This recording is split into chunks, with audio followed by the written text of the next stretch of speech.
আসসালামু আলাইকুম everyone, welcome to my another video. দেখতে দেখতে রমজান মাসটা যেন চলে গেল। আজকের ব্লগটি মূলত আমার 28 রোজায় করা ব্লগ। তো আজকে সকাল থেকে প্রচুর বৃষ্টি, অনেক বেশি শীত পড়ছে। আমার কোনো কাজই করতে ইচ্ছে করতেছিল না। আমি একদম কোমল মুড়ি দিয়ে শুয়েছিলাম। তো হঠাৎ করে আমার একটা পার্সেল চলে আসলো। কিছু প্রোডাক্ট আমি তেমো থেকে অর্ডার দিচ্ছিলাম, সেই প্রোডাক্টগুলো চলে আসছে। তো দেখতেছিলাম আমার পার্সেলে আমি যে যে জিনিসগুলো অর্ডার করছিলাম সেগুলো ঠিকমতো আসছে কিনা। তো আলহামদুলিল্লাহ আমি সব জিনিসই ঠিকমতো পাইছি। তো আমি তেমো থেকে আমার হাজব্যান্ডও আমার জন্য 2টা পার্স ব্যাগ অর্ডার করছিলাম। দেন শুতে একটা সেচুনি, দেন হচ্ছে ক্যামেরা স্ট্যান্ড, এসব অর্ডার করছিলাম। তো দেখলাম ক্যামেরা স্ট্যান্ডটা ঠিক আছে কিনা। তারপর যে সেচুনিটা এটা একটু বেশি ছোট, আমি একটু বড় আশা করছিলাম। তারপর ঠিক আছে। আর এই যে ব্যাগটা আমার জন্য অর্ডার করছি, জাপানে বিভিন্ন কাজ সাথে রাখতে হয়, তো তার জন্য এরকম একটা ব্যাগ খুবই দরকার। তো আমার সব কিছু আলহামদুলিল্লাহ ঠিক মতো আসছে। তো সেই জিনিসগুলো গুছিয়ে রেখে আমি চলে আসলাম রান্না করার জন্য। আমার একদমই ইচ্ছা করতেছিল না কিছু করার জন্য, তারপর রান্না তো করতেই হবে। তো তার জন্য আগে আমি কাটাকাটি শুরু করে দিলাম। তো জাপানে পেঁয়াজগুলো একটু বেশি বড় বড় আর মিষ্টি টাইপ, তো যে কোনো রান্নাতে পেঁয়াজ একটু বেশি দিতে হয়। তারপর আমি একটু টমেটো কেটে নিতেছিলাম। তো আমি আজকে ভাবলাম যে রুই মাছের ঝোল রান্না করি টমেটো দিয়ে।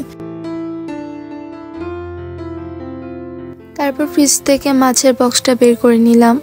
আমি বাংলাদেশ থেকে জাপান আসার সময় 2-3 ধরনের মাছ এরকম হালকা করে ভেজে বক্স করে নিয়ে আসছিলাম। জাপানে বিভিন্ন ধরনের মাছ পাওয়া যায়, বাট আমাদের দেশের মাছের মতো এত সুস্বাদু না। তো তার জন্য আমি কিছু ধরনের মাছ এরকম ভেজে নিয়ে আসছিলাম। রান্নার জন্য আমি 4 পিস রুই মাছের টুকরা এই যে বের করে নিলাম। তো এটা আজকে আমি হালকা একটু ঝোল ঝোল করে রান্না করব।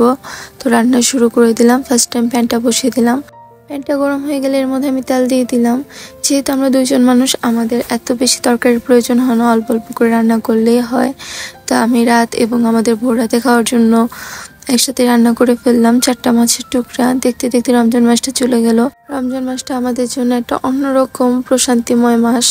এই মাসের মধ্যে সেহরি, ইফতারি, এটা অন্যরকম একটা সৌন্দর্য। তো ভাবতে খারাপ লাগতেছিল আবার 1 বছর পর রমজান মাস আসবে। এই বছর রমজান মাসটা আমার একটু অন্যরকম কাটছে, যেহেতু এটা আমার জাপানের প্রথম রমজান মাস ছিল। তো এখানে এসে আমি ফার্স্ট টাইম ফ্যামিলি ছাড়া ইফতার করছি। মসজিদে যে নতুন নতুন মানুষের সাথে আমার পরিচয় হয়েছে। রমজান শেষে তাদের সাথে আবার এরকম ভাবে দেখা হবে না, এসব ভেবে খারাপ লাগতেছিল। তো কথা বলতে বলতে আমার রান্না শেষ, আমি রান্না কমপ্লিট করে ফেলছি। বিকাল 5টার দিকে বের হয়ে গেলাম মসজিদে যাওয়ার জন্য। বাইরে প্রচণ্ড শীত ছিল এবং তার উপর হালকা হালকা বৃষ্টিও ছিল। তো এর মধ্যে চলে আসলাম মসজিদে। আজকে আমার মসজিদে লাস্ট ইফতার, কেননা আজকে 28 রোজা আর 29 রোজা আমি আমার বড় ভাইয়া ভাবির বাসায় চলে যাব। তো এই বছর রমজান মাসে মসজিদে সবার সাথে এটাই আমার লাস্ট ইফতার। ইনশাল্লাহ আল্লাহ যদি বাঁচিয়ে রাখে, জাপানের এই জায়গাতেই যদি আমার থাকা হয় তো আমি মসজিদে আবার আসবো। কথা বলতে বলতে এখন আমি মসজিদের ভিতরে চলে গেলাম। গিয়ে দেখে এখনো তেমন কোনো মানুষই আসেনি। আজকে যেহেতু বৃষ্টির দিন, বাইরে প্রচুর ঠান্ডা, তো মানুষজন কম আসতে পারে। তো সেদিন অনেকেই ছিল না যাদের সাথে আমার রেগুলার দেখা হয়, কথা হয়। এরপরে ইফতার আগ মুহূর্তে আমরা চলে গেলাম ইফতার করার জন্য। আমাদের জন্য আজকে ইফতারিতে ছিল রুটি, মুরগির মাংস এবং কিছু ফল।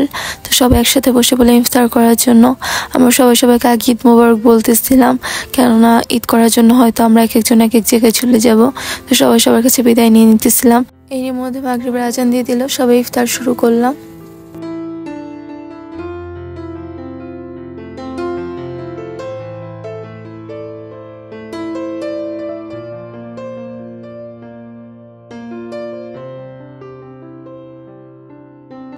ইফতার শেষ করে সবার কাছ থেকে বিদায় নিয়ে বের হয়ে গেলাম আমি মসজিদ থেকে।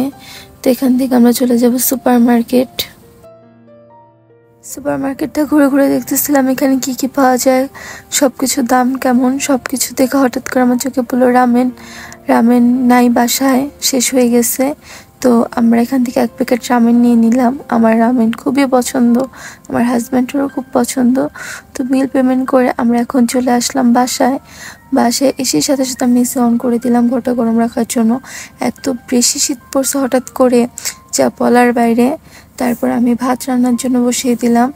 তো আমি ভাত আগে রান্না করি নি, গরম গরম ভাত রান্না করবো তাই। তো আমি বাসায় এসে সাথে সাথে ভাত রান্না বসিয়ে দিলাম। আর আমার হাজব্যান্ড বললো তার নাকি রামেন খেতে মন চাইতেছে। তো আমি চলে আসলাম রামেন রান্না করার জন্য। এখানে আমি একটা প্যাকেট নিয়ে নিলাম। তো আগে প্যাকেটটা কেটে এটার মশলা দুইটা বের করে নিতেছি।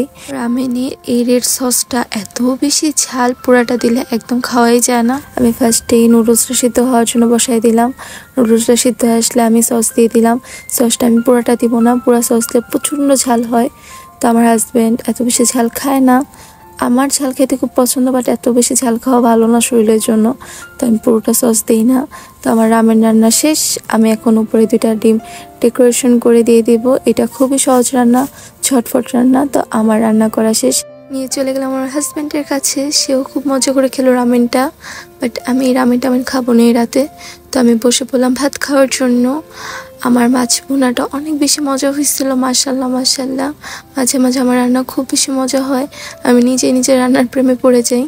তো আমার ব্লগটা আজকে এই পর্যন্তই। আমার ভিডিওটি ভালো লাগলে অবশ্যই আমার চ্যানেলে সাবস্ক্রাইব করবেন। আল্লাহ হাফিজ সবাইকে, সবাই ভালো থাকবেন।